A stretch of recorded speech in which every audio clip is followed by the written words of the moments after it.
Bonjour à tous, nous sommes heureuses de reprendre aujourd'hui le fil de Pourquoi pas moi avec un nouveau design.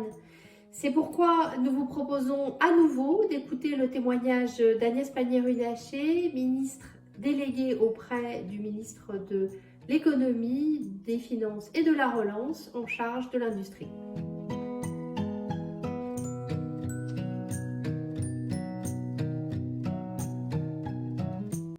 Alors moi je suis ministre et plus précisément secrétaire d'État auprès du ministre de l'Économie et des Finances et j'ai en charge particulièrement l'industrie, le commerce et l'artisanat. J'ai fait une école de commerce et ensuite j'ai fait l'école nationale d'administration parce que je m'intéressais aux politiques publiques. J'ai une carrière 9 ans dans le public, 9 ans dans le privé. Je suis passée par l'hôpital public, par la Caisse des dépôts et j'ai monté le Fonds stratégique d'investissement qui est à l'origine de BPI France, que vous connaissez peut-être. Et ensuite, je suis partie dans le privé. J'ai d'abord fabriqué des planches de bord et des panneaux de porte pour des voitures chez Forestia. Et ensuite, je suis devenue numéro 2 de la Compagnie des Alpes, le leader mondial des stations de ski et numéro 4 européen des parcs de loisirs.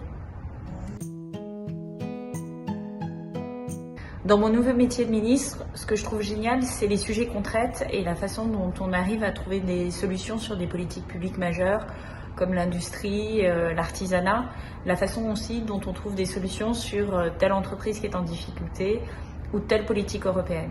Et puis c'est les gens qu'on y rencontre, à la fois les équipes de Bercy, mais aussi les patrons d'entreprise, les organisations syndicales. En fait, on a accès à énormément de personnes et c'est terriblement, je dirais, on apprend plein de choses et moi j'adore ça.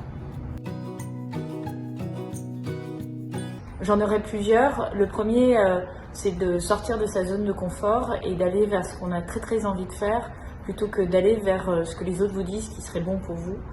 Le deuxième, c'est de se trouver quelques mentors ou quelques parrains ou des gens avec qui vous aimez discuter et qui vous apportent des choses parce que c'est des bons points de référence d'avoir un regard bienveillant sur vous et qui vous aide et vous conseille, mais gardez votre sens de la décision. Et le troisième conseil, c'est de se dire que quand on vient vous chercher pour un poste, il ne faut pas se poser la question de est-ce que vous êtes bon pour le poste, parce qu'a priori cette personne a déjà fait cette analyse et c'est pour ça qu'elle est venue vous chercher. Par contre, vous pouvez vous poser la question de quoi j'ai besoin pour réussir dans ce poste et ça n'a rien à voir.